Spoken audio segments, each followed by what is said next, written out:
Mer des Bismarck, 3 mars 1943, 6 heures du matin. Le contre-amiral Masato Akimura, commandant le convoi de ravitaillement, se tient sur la passerelle de son navire amiral, observant 8 destroyers escortant 8 navires de transport entièrement chargés à travers des eaux que la doctrine navale japonaise considère comme appartenant à l'Empire. Le convoi transporte les renforts désespérément attendus de la 51e division. 6900 soldats qui ont été promis au général de corps d'armée Atazo Adachi Allais. Kimura a toutes les raisons de croire qu'ils arriveront à bon port, car les navires de guerre japonais ont sillonné ces eaux pendant plus d'un an sans défi sérieux de la part des forces de surface américaines. Ce que l'amiral Kimura ne peut pas savoir, ce qu'aucun officier de marine japonais ne pourrait imaginer dans ses pires cauchemars, c'est que des mécaniciens américains dans des ateliers australiens ont transformé des bombardiers moyens en quelque chose qui fera de ces eaux un champ de massacre. Et d'ici 4 heures, des bombardiers B-25 Mitchell modifiés, armés de 8 mitrailleuses de calibre 12,7 mm dépassant de leur nez comme les crocs d'un démon mécanique, vont transformer son convoi en épave fumante dispersée dans la mer des Bismarck. La confiance de la marine japonaise vient de l'expérience. Des victoires à Pearl Harbor et en mer de Java, de l'incapacité apparente des bombardiers américains de haute altitude à toucher des navires en mouvement, et de la conviction que les canons antiaériens de leurs destroyers peuvent gérer tout avion volant à basse altitude assez fou pour s'approcher à portée. Le capitaine Tamishihara, commandant le destroyer Shikinami, a navigué ces eaux entre Rabaul et Lae à maintes reprises. Il sait que les Américains ont tout essayé pour arrêter les convois japonais. Bombardements à haute altitude par des forteresses volantes, B-17 qui ratent rarement leur cible, attaques à la torpille nécessitant de longues approches rectilignes qui font des avions attaquant des cibles parfaites, et bombardements à moyenne altitude donnant aux navires suffisamment de temps pour manœuvrer et éviter les bombes qui tombent. La marine impériale japonaise a développé des tactiques spécifiques pour faire face aux menaces aériennes. Manœuvres d'évitement rapide, tirs anti-aériens concentrés de plusieurs navires et couverture de chasse de la 11e flotte aérienne basée à Rabaul. Ces tactiques ont suffisamment bien fonctionné pour que l'amiral Gnishimakawa approuve ce convoi tout en sachant que les Américains le détecteraient. Les officiers de marine japonais comprennent la guerre aérienne différemment de leurs homologues américains, la considérant principalement comme une bataille entre navires et bombardiers horizontaux ou avions torpilleurs. Des rencontres où un tir anti-aérien discipliné et des manœuvres vives peuvent vaincre la plupart des attaques. Le commandant Yasumi Doi, à bord du destroyer Tokitsukaze, a entraîné sans relâche ses servants de pièces, leur enseignant à concentrer leurs canons de 25 mm sur les avions qui approchent, à viser correctement leurs cibles et à maintenir un tir régulier même sous le feu. Les défenses anti-aériennes du convoi comprennent plus de 125 canons de 25 mm, des dizaines de mitrailleuses de 13 mm et les canons à double usage de 127 mm des destroyers, créant ce que la doctrine japonaise appelle un parapluie d'acier au-dessus des navires. Ces défenses se sont révélées efficaces contre les attaques conventionnelles, abattant ou repoussant les bombardiers américains à de nombreuses occasions, donnant aux Japonais la confiance qu'ils peuvent gérer tout ce que les Alliés leur lancent. Les navires de transport eux-mêmes transportent une cargaison vitale au-delà des soldats, munitions, fournitures médicales, nourriture et équipements dont les forces japonaises alliées ont désespérément besoin pour maintenir leur position en Nouvelle-Guinée. Le plus grand transport, le Kembu Maru, déplace plus de 6000 tonnes et transporte un régiment entier de la 51e division. Des hommes qui attendent à Rabaul depuis des semaines que les conditions météorologiques permettent au convoi de partir. Chaque transport a été soigneusement chargé pour maximiser le nombre de troupes, tout en transportant les fournitures essentielles. Les soldats ont été informés qu'ils naviguent vers une zone de combat où les avions américains sont actifs, mais où la supériorité navale japonaise devrait les protéger pendant le voyage relativement court vers Lae. Le convoi maintient une formation précise avec les destroyers protégeant les transports, prêts à répondre aux attaques de sous-marins ou aux menaces aériennes, suivant des procédures qui ont été affinées au cours de 2 ans de guerre dans le Pacifique. Ce qui rend le 3 mars 1943 différent de toutes les opérations de convoi précédentes n'est pas immédiatement apparent aux vigies japonaises qui repèrent les premiers avions américains approchant du sud. Le capitaine de corvette Aikada à bord du destroyer Asashio signale plusieurs contacts à moyenne altitude, ce qui semble être une formation de bombardement américaine standard de B-17 et de B-25 approchant à environ 2100 mètres. Exactement le type d'attaque pour laquelle le convoi s'est préparé. Les servants de pièces japonais dirigent leurs armes vers les avions qui approchent, calculant la déflexion et l'altitude, se préparant à déployer le rideau de feu anti-aérien qui a protégé tant de convois auparavant. Mais ils ne voient pas encore les autres avions approchant à hauteur de vague, des B-25 Mitchell qui ont été modifiés d'une manière que les Japonais ne peuvent imaginer. La modification des bombardiers B-25 Mitchell en canonnières volantes représente l'une des innovations tactiques les plus significatives de la guerre du Pacifique. Né de la frustration face à l'inefficacité du bombardement conventionnel contre les navires, le commandant Paul Irving Gunn, surnommé Papy, ancien pilote de la marine devenu officier de l'armée de l'air, a compris que toucher des navires en mouvement depuis haute altitude était presque impossible et que les attaques à la torpille nécessitaient une formation spécialisée et un équipement que l'armée de l'air n'avait pas dans le Pacifique Sud-Ouest. Travaillant avec Jack Fox, représentant sur le terrain de North American Aviation à l'aérodrome d'Eagle Farm près de Brisbane, en Australie, Gunn a commencé à installer des mitrailleuses supplémentaires de calibre 12,7 mm dans le nez des bombardiers B-25, retirant la position du bombardier et créant un espace pour 4 mitrailleuses initialement, puis passant à 8 mitrailleuses dans les modifications ultérieures. Le travail nécessitait un renforcement extensif de la structure du nez de l'avion, un stockage de munitions supplémentaires et une distribution minutieuse du poids pour maintenir l'équilibre de l'avion. Des défis que Gunn et ses mécaniciens ont résolus par essai et erreur.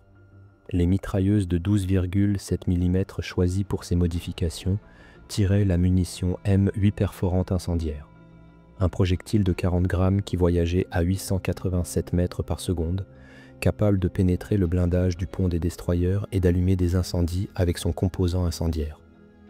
Chaque mitrailleuse pouvait tirer 850 coups par minute, ce qui signifie que 8 mitrailleuses tirant ensemble libèrent 6800 coups par minute. Un torrent de destruction qui pourrait littéralement scier la superstructure d'un navire, détruire les positions anti-aériennes et tuer les membres d'équipage exposés avant qu'ils ne puissent réagir.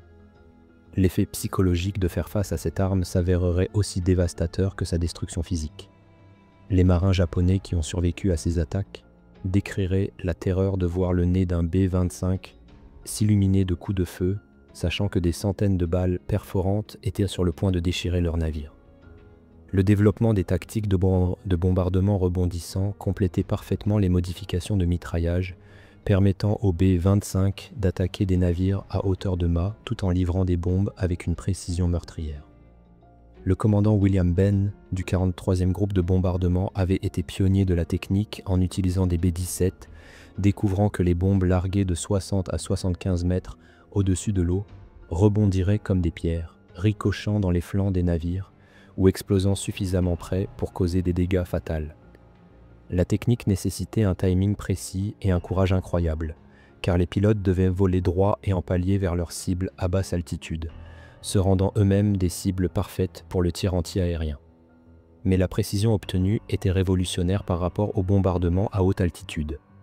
Les pilotes s'entraînaient sans fin contre l'épave du SS Prut sur un récif près de Port Moresby, apprenant à juger les distances, les vitesses et les points de largage jusqu'à ce qu'ils puissent régulièrement faire rebondir des bombes dans les cibles. Le général George Kenney, commandant la 5e force aérienne, a reconnu le potentiel de combiner les modifications de mitraillage de Gunn avec les tactiques de bombardement rebondissant, créant ce qu'il appelait des destructeurs de commerce qui pourraient dévaster la navigation japonaise. En mars 1943, le 3e groupe d'attaque s'était entièrement converti à la configuration de mitraillage avec le 90e escadron de bombardement commandé par le commandant Edward Larner, menant la voie dans le développement de tactiques d'attaque qui maximisaient l'efficacité du nez à 8 mitrailleuses. Le profil d'attaque standard prévoyait que les B-25 approchent à 300 à 450 mètres, puis descendent à hauteur de vague à environ 3 km de la cible, accélérant à vitesse maximale pendant que le pilote alignait son avion avec le navire cible. À 1370 mètres, le pilote ouvrait le feu avec les 8 mitrailleuses de nez, arrosant la cible de balles perforantes incendiaires, tout en maintenant son approche pour le bombardement rebondissant. La première indication que l'amiral Kimura a qu'il est sur le point de se passer quelque chose de sans précédent arrive quand les B-17 à 2100 mètres commencent leur bombardement, attirant l'attention de chaque canon anti-aérien japonais du convoi. Les équipages de destroyers effectuent exactement comme entraînés, déployant un barrage impressionnant de tirs de 25 et 127 mm, leurs traceurs créant un motif mortel dans le ciel autour des bombardiers américains. Mais c'est exactement ce que les planificateurs américains ont prévu. Pendant que chaque œil japonais regarde les bombardiers de haute altitude, pendant que chaque canon pointe vers le ciel, 13 chasseurs Beaufighter de la Royal Australian Air Force et 12 B-25 Mitchell mitrailleurs du 3e groupe d'attaque arrivent à hauteur de vague depuis le sud-ouest, approchant si bas que le souffle de leurs hélices crée des motifs d'éclaboussure à la surface de l'océan. Le commandant Edward Larner mène l'attaque des B-25 dans son Mitchell, surnommé Ruthless. Alors qu'il approche du destroyer Shikinami à 450 km/h, il peut voir des marins japonais sur le pont pointant son avion avec choc et confusion. Les Japonais ont déjà vu des B-25, mais jamais configurés comme celui-ci. Jamais avec 8 trous noirs dans le nez d'où dépassent des mitrailleuses comme des doigts accusateurs. Jamais en approche à une altitude où le pilote peut voir les visages individuels sur le pont du navire. Larner attend d'être à 1100 mètres de Shikinami avant de presser sa gâchette, et instantanément 8 torrents de morts de calibre 12,7 mm s'étendent vers le destroyer japonais, les balles traceuses créant des lignes solides de lumière entre l'avion et le navire. L'effet sur Shikinami est instantané et catastrophique alors que des centaines de balles perforantes incendiaires s'écrasent dans sa passerelle et sa superstructure à 887 mètres par seconde. Les fenêtres de la passerelle explosent en averses de verre qui déchiquettent quiconque se trouve à proximité. Le blindage mince des boucliers de canon n'offre aucune protection contre les balles de 12,7 mm qui percent l'acier comme du papier. En quelques secondes, les canons anti-aériens du destroyer se taisent, alors que leurs équipages sont littéralement déchirés par le feu concentré. Un enseigne de vaisseau japonais nommé Takashi Mieta, l'un des rares survivants de la passerelle de Shikinami, décrira plus tard l'attaque comme être pris dans une scie à métaux géante, regardant son capitaine et la plupart de l'équipage de la passerelle abattus en secondes par des balles qui étincelaient et flashaient en déchirant les cloisons d'acier.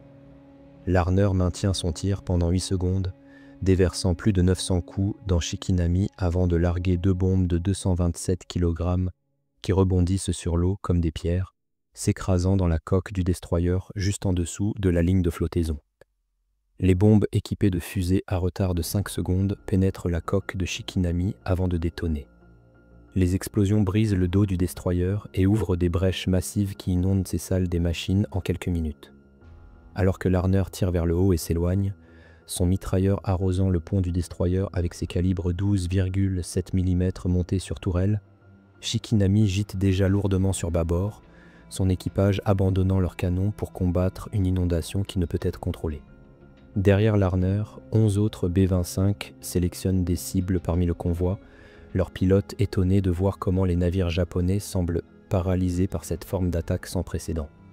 Le lieutenant John Henebry, dans The Hague, cible le transport Kyokusei Maru, balayant sa rafale de 8 mitrailleuses de la proue à la poupe, regardant ses traceurs percer la passerelle du navire, démolir son équipement de manutention de fret avant, et faire taire ses positions anti-aériennes avant que ses bombes rebondissantes ne déchirent sa coque. Le capitaine du transport, essayant de manœuvrer loin de l'attaque, découvre que sa barre ne répond pas parce que le timonier et la plupart de l'équipage de la passerelle sont morts, abattus par des balles de 12,7 mm qui ont transformé la passerelle en un charnier de corps brisés et de métal tordu. Les Beaufighters ajoutent au carnage leurs 4 canons de 20 mm et 6 mitrailleuses de 7,7 mm, se concentrant sur les positions anti-aériennes et les équipages de passerelle, supprimant toute tentative de défense organisée. Le sergent de vol, Fred Cassidy, pilotant un Beaufighter du 30e escadron, fait son approche vers le transport Teiyo Maru à 150 mètres, plongeant à hauteur de mât dans les dernières secondes pendant que ses canons déchirent la superstructure du navire. Cassidy décrira plus tard avoir regardé la passerelle du navire se désintégrer sous l'impact des obus explosifs de 20 mm, voyant des marins japonais projetés dans les airs par les explosions, regardant les canaux de sauvetage se réduire en petits bois alors que ces obus les trouvaient. Le bombardement rebondissant s'avère d'une efficacité dévastatrice alors que bombe après bombe rebondit sur l'eau pour s'écraser dans les coques japonaises à la ligne de flottaison. Les fusées à retardement garantissent que les bombes pénètrent avant d'exploser. Le transport Nojima reçoit 3 impacts de bombes rebondissantes en succession rapide. Les explosions ouvrent sa coque comme un ouvre-boîte, inondant ses cales où des centaines de soldats sont entassés dans des espaces destinés au fret. Les soldats portant un équipement de combat complet n'ont aucune chance d'échapper aux compartiments inondés rapidement. Des témoins décrivent avoir entendu leurs cris, même par-dessus le rugissement des moteurs d'avion et des munitions qui explosent. Le commandant Yasumidoi, à bord du Tokitsukaze, regarde avec horreur ses servants de pièces, soigneusement entraînés, être balayés par des torrents de tirs de 12,7 mm, leur corps littéralement déchirés par les balles de gros calibre. Il essaie d'organiser une défense, criant des ordres pour rediriger le tir vers les attaquants volant bas, mais ses artilleurs sont tués plus rapidement qu'ils ne peuvent répondre, et ceux qui survivent sont trop terrifiés pour rester à leur poste, alors que les B-25 approchent avec leur nez scintillant de coups de feu. La marine japonaise ne s'est jamais entraînée pour cela, n'a jamais imaginé que les bombardiers moyens pourraient être transformés en cuirassés volants hérissés de canons tirant vers l'avant, n'a jamais développé de tactique pour contrer une attaque qui combine le mitraillage et le bombardement à hauteur de vague. Le destroyer Arashio tente de manœuvrer entre les avions attaquants et les transports, son capitaine essayant de protéger les navires de fret vulnérables avec son navire de guerre, mais ce geste héroïque en fait seulement une cible prioritaire. 3 B-25 concentrent leurs tirs sur Arashio, leurs 24 mitrailleuses combinées déversant plus de 2000 coups par minute dans le destroyer, transformant sa superstructure en métal tordu, tuant tout le monde sur sa passerelle, détruisant ses systèmes de contrôle de tir et laissant son gouvernail bloqué tribord tout. Hors de contrôle, Arashio entre en collision avec le transport Nojima. Les 2 navires se verrouillent ensemble alors que les incendies se propagent entre eux, leurs équipages incapables de séparer les navires ou de combattre efficacement les flammes. L'amiral Kimura, regardant depuis son navire amiral alors que son convoi se désintègre autour de lui, essaie de comprendre ce qui se passe. Mais l'attaque est différente de tout dans l'expérience ou la doctrine navale japonaise. Les Américains ne suivent aucun schéma d'attaque reconnu, ne font pas de courses à la torpille qui peuvent être évitées, ne larguent pas de bombes d'altitude qui peuvent être esquivées, mais au lieu de cela, foncent à bout portant avec des armes automatiques qui transforment ces navires en abattoirs. Il ordonne des manœuvres d'évitement, mais les B-25 sont trop rapides et trop nombreux, semblant venir de toutes les directions à la fois, leur nez à 8 mitrailleuses crachant la mort sur tout navire qui essaie de maintenir la formation. Le transport Ayomaru devient un point focal particulier d'attaque quand son capitaine fait l'erreur fatale de tourner pour présenter son flanc aux B-25 qui approchent, leur donnant une cible parfaite. Le lieutenant Donald McCullagh, dans Sleepy Time Gal, approche par le travers, ouvrant le feu à 1370 mètres. Ces 8 mitrailleuses envoient un torrent de balles perforantes incendiaires dans la coque d'Ayomaru à la ligne de flottaison. Les balles pénètrent le flanc du navire, déclenchant des incendies dans ses cales où munitions et carburant sont stockés, créant des explosions secondaires qui soufflent des sections entières de sa coque. Les bombes rebondissantes de McCullagh finissent ce que ces mitrailleuses ont commencé, brisant Ayomaru en 2. Le navire coule si rapidement que la plupart de ses 1500 soldats embarqués n'ont aucune chance de s'échapper. L'attaque continue pendant seulement 15 minutes. Mais dans ce court laps de temps, le convoi soigneusement organisé devient une collection dispersée d'épaves en feu et en train de couler.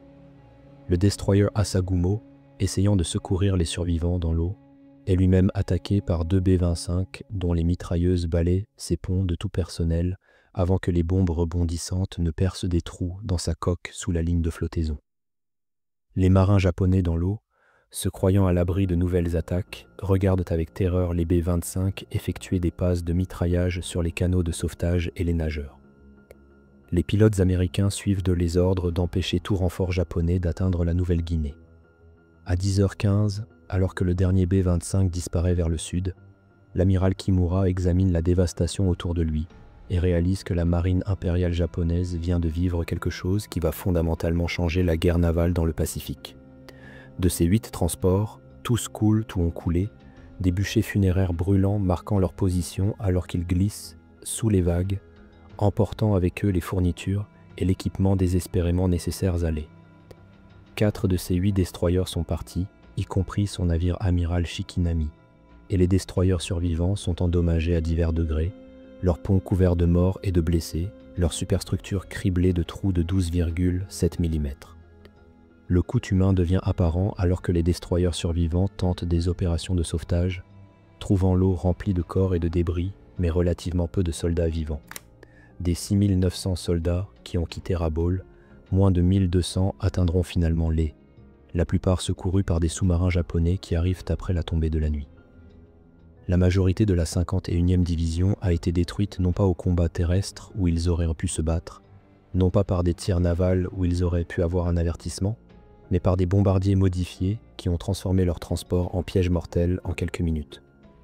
Le capitaine Tamishihara, l'un des rares officiers supérieurs à survivre, écrira plus tard que l'attaque était comme rien que nous n'avions jamais vécu ou imaginé possible, décrivant comment les B-25 semblaient scier nos navires en deux avec leur puissance de feu concentrée. L'impact psychologique sur la marine impériale japonaise s'avère encore plus grand que les pertes physiques. Alors que les nouvelles de la destruction du convoi se répandent dans la flotte, les officiers de marine qui avaient rejeté le bombardement américain comme inefficace sont forcés de faire face à la réalité que les Américains ont développé une arme contre laquelle les défenses navales traditionnelles sont inutiles. Les 8 mitrailleuses de 12,7 mm dans le nez de chaque B-25 représentent plus d'armes automatiques tirant vers l'avant que la plupart des destroyers n'en transportent. Et contrairement aux canons montés sur les navires, ces armes peuvent être mises en œuvre avec la vitesse et la flexibilité des avions. La doctrine navale japonaise, basée sur les engagements de surface et les attaques aériennes traditionnelles, n'a aucune réponse pour les canonnières solaires volantes qui peuvent détruire un convoi en quelques minutes. L'amiral Isoroku Yamamoto, commandant en chef de la flotte combinée, reçoit le rapport du désastre de la mer des Bismarck avec un choc visible, comprenant immédiatement que le Japon ne peut plus risquer des navires de surface dans les eaux à portée des avions américains. L'incapacité de la marine à protéger même un convoi lourdement escorté signifie que le renforcement et le ravitaillement des positions avancées deviendront presque impossibles, condamnant effectivement les garnisons japonaises dans toutes les îles Salomon et en Nouvelle-Guinée. Yamamoto ordonne une révision immédiate des procédures de convoi et des défenses anti-aériennes, mais admet en privé à son état-major qu'il n'y a peut-être aucune contre-mesure efficace aux bombardiers mitrailleurs américains. La transformation du B-25 Mitchell d'un bombardier moyen conventionnel en canonnière volante représente l'ingéniosité mécanique américaine à son meilleur, née des besoins pratiques de la guerre plutôt que de la doctrine ou de la planification d'avant-guerre. Papygun, travaillant avec des ressources limitées dans des conditions primitives, a créé une arme qui s'avérerait plus efficace contre la navigation que les avions d'attaque spécialement conçus, démontrant le talent américain pour l'innovation et l'adaptation. La modification du nez à 8 mitrailleuses deviendrait standard sur les modèles B-25J de production tardive, North American Aviation incorporant les modifications de terrain de gun dans la production en usine, créant des avions pouvant transporter jusqu'à 18 mitrailleuses de 12,7 mm tirant vers l'avant. Suite à la victoire de la mer des Bismarck, les B-25 mitrailleurs se répandent dans tout le Pacifique Sud-Ouest, apparaissant partout où la navigation japonaise tente d'opérer. Le 345e groupe de bombardement, connu sous le nom d'Air Apache, reçoit des B-25 mitrailleurs en août 1943 et commence immédiatement à chasser le trafic côtier japonais autour de la Nouvelle-Guinée, leurs avions décorés de gueules de requins distinctives qui deviennent synonymes de mort pour les marins japonais. Le 38e groupe de bombardement se convertit aux mitrailleurs et développe de nouvelles tactiques pour attaquer les ports et les mouillages, y compris des attaques de nuit utilisant le radar pour localiser les cibles dans l'obscurité complète. Fin 1943, les officiers de marine japonais rapportent que le mouvement de jour de quoi que ce soit de plus grand qu'un bateau de pêche est devenu suicidaire dans les eaux à portée des B-25. L'impact sur la logistique japonaise s'avère catastrophique, alors que la marine est obligée de s'appuyer de plus en plus sur les sous-marins et les destroyers rapides opérant de nuit pour ravitailler les garnisons avancées. Ces méthodes ne peuvent livrer qu'une fraction de ce que les convois de surface pouvaient transporter, ce qui signifie que les forces japonaises dans tout le Pacifique commencent à souffrir de pénuries de nourriture, de munitions et de fournitures médicales. La garnison de Lae, que le convoi du 3 mars devait renforcer, ne reçoit jamais de fournitures adéquates et est finalement évacué en septembre 1943. Les soldats forcés de marcher à travers la jungle et les montagnes avec des pertes massives dues à la famine et à la maladie. Les tentatives japonaises de contrer les B-25 mitrailleurs s'avèrent largement inefficaces, car la vitesse et la puissance de feu de l'avion en font des cibles difficiles pour les chasseurs, tandis que leurs attaques à basse altitude annulent l'efficacité des canons antiaériens lourds. Les Japonais développent de nouvelles tactiques, y compris des attaques suicides par des chasseurs tentant d'éperonner les B-25, mais ces mesures désespérées ne peuvent arrêter l'attrition constante de la navigation japonaise. À mi-9 1944, la marine marchande japonaise a perdu plus de 60% de son tonnage, dont une grande partie aux B-25 mitrailleurs et aux attaques de bombardement rebondissants qui ont transformé les cargos et les transports en épaves en feu en quelques minutes. Les B-25 mitrailleurs continuent leur travail mortel tout au long de 1944, élargissant leur cible pour inclure les aérodromes japonais, où leur nez à 8 mitrailleuses s'avère tout aussi efficace pour détruire les avions au sol. Les raids du 17 au 21 août 1943 sur Wewak démontrent cette polyvalence, alors que les B-25 mitrailleurs détruisent plus de 170 avions japonais dans une série d'attaques à basse altitude qui laissent la 4e armée aérienne japonaise pratiquement impuissante.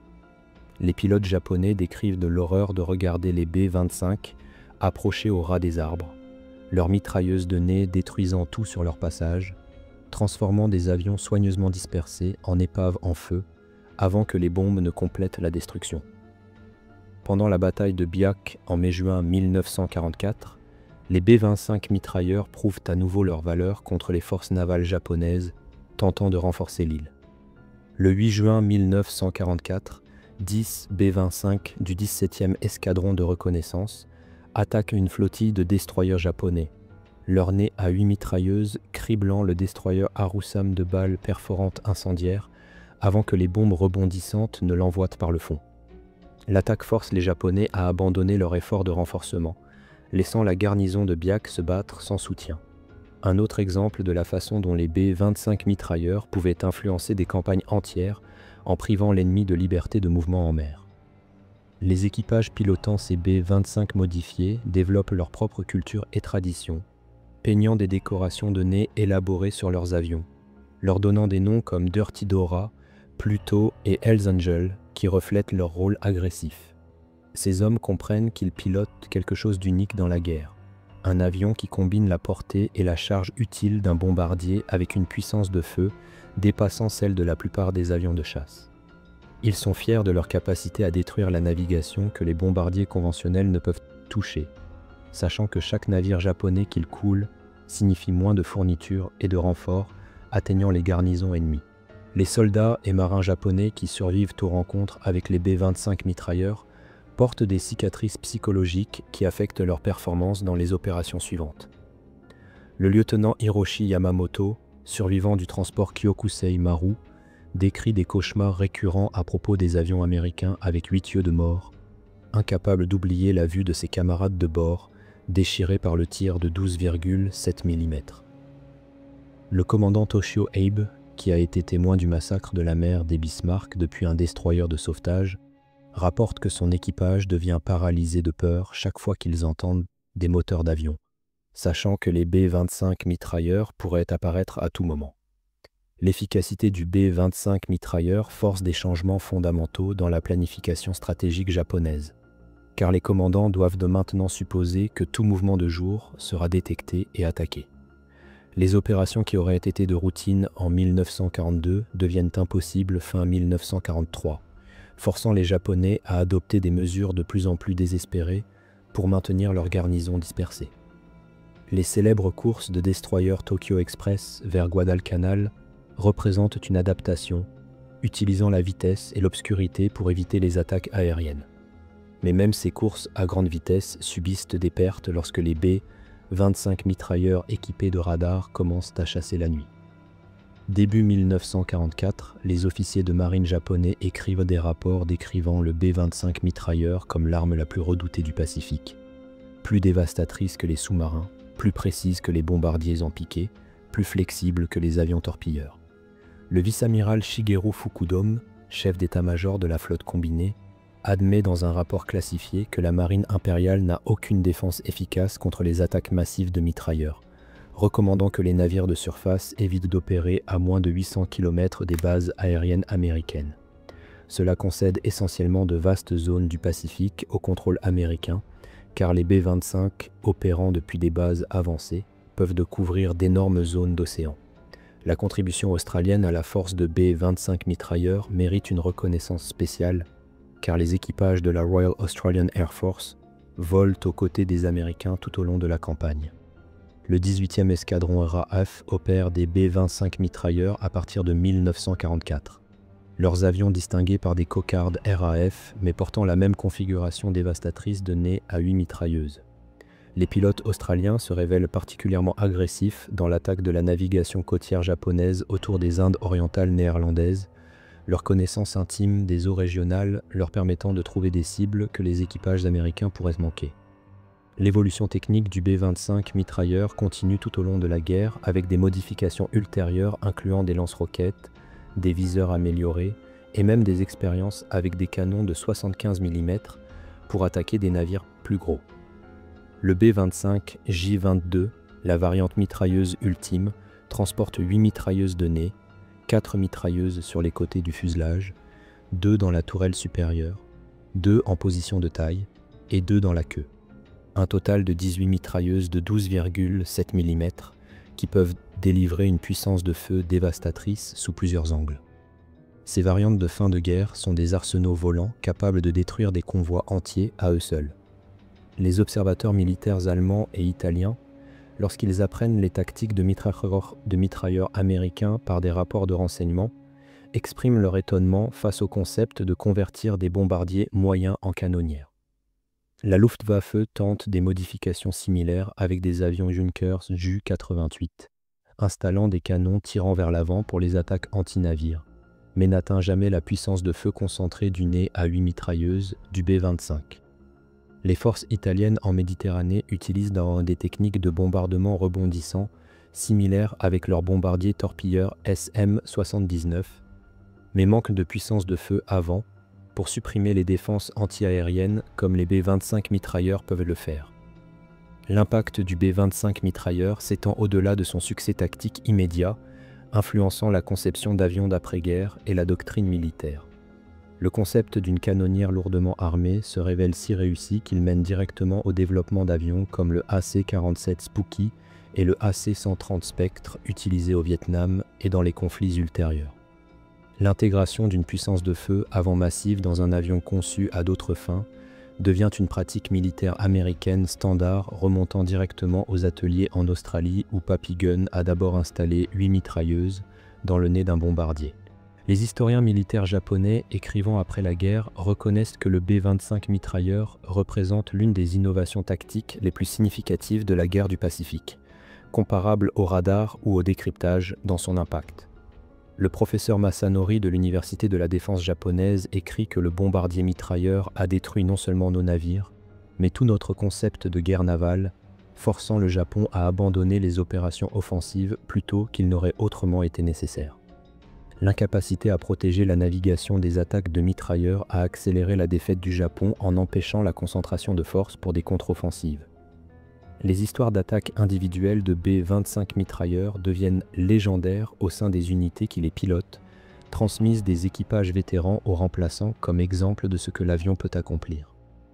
L'attaque sur le port de Simpson à Rabaul le 2 novembre 1943 voit 70 B-25 mitrailleurs balayer le mouillage à hauteur de mât, leurs mitrailleuses détruisant ou endommageant des dizaines de navires, tandis que les bombes rebondissantes coulent les plus gros navires à leurs amarres.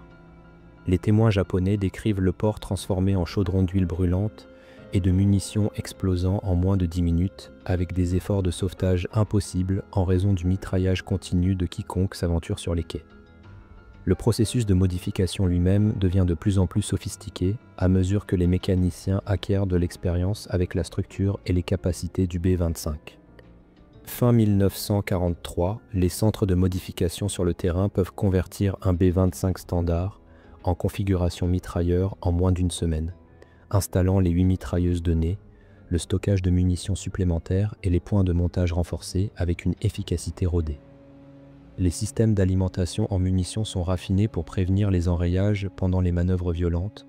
L'harmonisation des mitrailleuses est perfectionnée pour concentrer le tir à portée optimale et les mécanismes de déclenchement sont modifiés pour permettre aux pilotes de tirer des mitrailleuses sélectives ou les 8 simultanément. La technique de bombardement rebondissant évolue également à mesure que les pilotes gagnent en expérience dans l'attaque de différents types de navires sous des conditions variées. Les pilotes apprennent qu'approcher sous un angle léger plutôt que directement par le travers rend plus difficile pour les artilleurs antiaériens de les suivre, tout en permettant une livraison de bombes précise. Ils découvrent que larguer des bombes à exactement 18 mètres d'altitude et 310 mètres de la cible produit des schémas de rebond optimaux, les bombes rebondissant une ou deux fois avant de frapper à la ligne de flottaison. Les fusées à retard sont ajustées en fonction du type de cible, avec des retards de 4 secondes pour les transports à peau mince et des retards de 6 secondes pour les navires de guerre blindés. Les tentatives de la marine japonaise de s'adapter à la menace des mitrailleurs incluent des mesures désespérées, telles que le montage de canons anti-aériens légers supplémentaires sur chaque espace disponible. Mais ces ajouts se révèlent inadéquats contre le volume de feu de 8 mitrailleuses, synchronisées de 12,7 mm. Certains capitaines japonais tentent des manœuvres d'évitement radicales, y compris s'arrêter net dans l'eau ou inverser le cap soudainement, mais la vitesse et la maniabilité du B-25 permettent aux pilotes d'ajuster rapidement leur visée. L'installation de canons anti-aériens dirigés par radar sur certains navires japonais fournit une amélioration marginale, mais au moment où ces systèmes sont déployés, la supériorité aérienne américaine est si complète que la plupart des attaques impliquent des nombres écrasants. Les équipes de maintenance soutenant les opérations de B-25 mitrailleurs méritent une reconnaissance pour maintenir ces avions lourdement modifiés opérationnels dans des conditions primitives.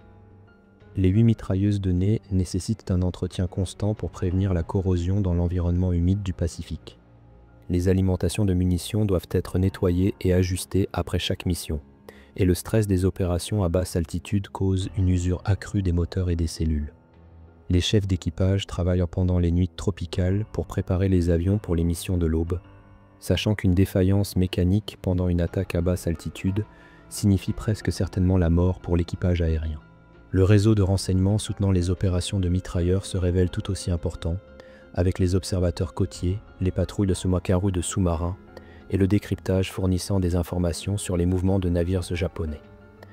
Les escadrons de B-25 reçoivent souvent des informations de ciblage quelques heures seulement avant une mission, leur permettant de surprendre les navires japonais à leurs moments les plus vulnérables. La capacité à frapper des cibles d'opportunité, rendue possible par la portée et la puissance de feu du B-25, signifie qu'aucun navire japonais ne peut se considérer en sécurité n'importe où dans un rayon de 800 km d'un aérodrome américain. Le coût humain des opérations de mitrailleurs sur les équipages américains ne peut être ignoré, car les attaques à basse altitude contre des cibles défendues entraînent des pertes significatives. Le troisième groupe d'attaque à lui seul perd plus de 40 B-25 pendant la guerre, la plupart abattus pendant des attaques de mitraillage lorsqu'ils sont les plus vulnérables au tir au sol.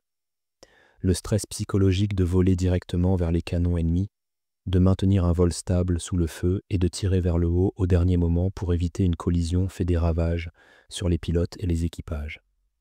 De nombreux pilotes vétérans développent des conditions nerveuses qui les forcent à être relevés du service de combat, leur limite atteinte après trop de missions à regarder des balles traceuses cherchant leur avion. Le succès du B-25 mitrailleur influence la doctrine tactique américaine dans toute l'armée, démontrant que des modifications de terrain innovantes peuvent parfois se révéler plus efficaces que des armes spécialement conçues. La volonté de commandants comme le général Kenney de soutenir des solutions non conventionnelles, même lorsqu'elles violent la doctrine établie, se révèle cruciale pour le succès américain dans le Pacifique. Le programme de mitrailleurs montre que donner à des individus créatifs comme Papy Gunn les ressources et la liberté d'expérimenter peut produire des résultats révolutionnaires qui changent toute la nature de la guerre. Les survivants japonais des attaques de mitrailleurs expriment souvent une horreur particulière face à la nature impersonnelle de l'arme, décrivant comment le nez à 8 mitrailleuses transforme le meurtre en un processus industriel. Contrairement aux bombardements en piqué ou aux attaques à la torpille où la compétence individuelle compte énormément, le B-25 mitrailleur pointe simplement son nez vers une cible et déchaîne un torrent de destruction qui élimine tout sur son passage. Un officier japonais le compare à être attaqué par un nid de mitrailleuses volant. Impossible à supprimer, impossible à échapper, arrivant sans avertissement pour transformer les navires en charniers en quelques secondes. L'évolution finale des tactiques de B-25 mitrailleurs arrive en 1945 alors que les équipages se préparent pour l'invasion du Japon, développant des techniques pour attaquer les bateaux suicides, les défenses côtières et les cibles industrielles. Le nez à 8 mitrailleuses se révèle tout aussi efficace contre les cibles terrestres, transformant les locomotives ferroviaires en ferraille, détruisant les installations radars et supprimant les positions anti-aériennes pendant les raids plus importants. Des plans existent pour des balayages massifs de mitrailleurs à travers les ports et mouillages japonais destinés à détruire les restes de la marine impériale avant l'arrivée des forces d'invasion, bien que la capitulation du Japon rende ces opérations inutiles. L'héritage du B-25 mitrailleur perdure dans l'aviation militaire moderne, où le concept d'avion d'attaque au sol lourdement armé reste central à la doctrine tactique. Le A-10 Thunderbolt II Warthog, avec son canon massif de 30 mm, représente un descendant direct du B-25 mitrailleur conçu pour détruire des cibles au sol avec une puissance de feu écrasante délivrée à courte portée. Le succès des avions canonnières dans les conflits du Vietnam à l'Afghanistan peut être retracé directement aux ateliers en Australie où Papy Gun a d'abord installé 8 mitrailleuses dans le nez d'un bombardier. Les vétérans des unités de B-25 mitrailleurs tiennent des réunions des décennies après la guerre, partageant des souvenirs de missions qui semblaient suicidaires à l'époque mais se sont révélées d'une efficacité dévastatrice. Ils se souviennent de l'odeur de cordite remplissant le cockpit alors que les 8 mitrailleuses tiraient simultanément, la vibration qui secouait tout l'avion, la vue des navires japonais se désintégrant sous leur feu. Ces hommes savent qu'ils ont piloté quelque chose d'unique dans l'histoire de la guerre aérienne. Une arme improvisée qui s'est révélée plus efficace que tout ce que les concepteurs avaient planifié, un testament à l'ingéniosité et à l'adaptabilité américaine. Les militaires japonais, dans les analyses d'après-guerre, identifient le B-25 mitrailleur comme l'une des 3 innovations qui ont condamné leur empire aux côtés du radar et du décryptage. L'incapacité à protéger la navigation des attaques de mitrailleurs signifiait que l'empire insulaire du Japon ne pouvait être soutenu alors que les garnisons dépérissaient par manque de fournitures tandis que les renforts n'arrivaient jamais. L'amiral Soemu Toyoda, le dernier commandant en chef de la flotte combinée, déclare simplement que le B-25 à 8 mitrailleuses a détruit notre capacité à nous déplacer par mer. Une capacité que le Japon, en tant que nation insulaire, ne pouvait se permettre de perdre. Les spécifications techniques du B-25 mitrailleur deviennent légendaires parmi les passionnés d'aviation qui s'émerveillent de l'audace d'installer 8 mitrailleuses de 12,7 mm dans un avion jamais conçu pour un tel armement. Chaque mitrailleuse pèse 29 kg, tire 850 coups par minute et nécessite des systèmes d'alimentation en munitions élaborés pour maintenir un tir continu. Les 8 mitrailleuses ensemble pèsent plus de 227 kg, sans compter les munitions, nécessitant une distribution soigneuse du poids pour maintenir le centre de gravité de l'avion. La charge de munitions de 400 cartouches par mitrailleuse signifie 3200 cartouches au total, suffisamment pour environ 30 secondes de tir continu, bien que les pilotes tirent rarement pendant plus de 8 secondes à la fois. Le B-25 mitrailleur représente plus qu'un simple système d'armes réussi. Il incarne l'approche américaine de la guerre pendant la Seconde Guerre mondiale, combinant innovation technologique, flexibilité tactique et exécution agressive. Là où d'autres nations auraient pu passer des années à développer un avion mitrailleur spécialement conçu, les Américains ont modifié des bombardiers existants dans des ateliers de terrain, les ont testés au combat et les ont affinés en fonction de l'expérience. La volonté d'expérimenter, d'accepter le risque et de faire confiance au jugement du personnel de combat plutôt qu'aux planificateurs distants s'est révélée cruciale pour la victoire dans le Pacifique. Alors que la guerre se termine, les équipages de B-25 mitrailleurs sont parmi les plus décorés de l'armée de l'air. Leur mission ayant directement contribué à l'isolement et à la défaite des forces japonaises dans tout le Pacifique. Les citations d'unités présidentielles, les croix du vol distinguées et les étoiles d'argent gagnées par les équipages de mitrailleurs reflètent le danger extrême et l'efficacité exceptionnelle de leurs opérations. Ces décorations, cependant, ne peuvent pleinement capturer l'impact de leur service. La vue de 8 torrents de feux traceurs s'étendant pour détruire les navires ennemis, renversant le cours de la bataille en 15 minutes au-dessus de la mer des Bismarck. La dernière mission de B-25 mitrailleurs de la Seconde Guerre mondiale se produit le 14 août 1945, le jour où le Japon annonce sa capitulation, alors que des avions du 345e groupe de bombardement attaquent la navigation japonaise dans la mer intérieure. Même à la fin de la guerre, avec la défaite du Japon certaine, les nez à 8 mitrailleuses prouvent leur valeur, détruisant plusieurs petits navires tentant de fuir vers la Corée.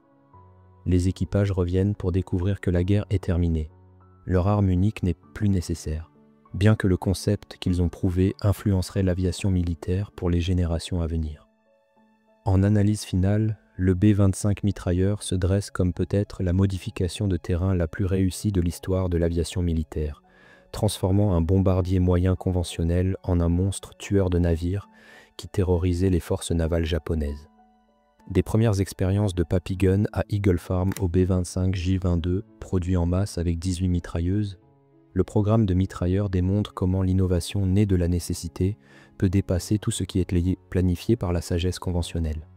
Les mitrailleuses de 12,7 mm dépassant du nez du B-25 sont devenues un symbole de la détermination et de l'ingéniosité américaine, prouvant que dans la guerre moderne, le côté qui s'adapte le plus rapidement gagne souvent. L'histoire de la rencontre du Japon avec le B-25 mitrailleur est finalement celle de la surprise technologique et de la révolution tactique où les hypothèses sur la guerre aérienne ont été brisées en quelques minutes au-dessus de la mer des Bismarck. La marine impériale japonaise, fière héritière de la tradition samouraï et vainqueur à Tsushima, s'est trouvée impuissante contre des mécaniciens du Texas et des pilotes du Kansas qui ont transformé des bombardiers en scies volantes. Le nez à 8 mitrailleuses que l'amiral Kimura a vu approcher son convoi le 3 mars 1943 représentait non seulement une nouvelle arme, mais un nouveau type de guerre.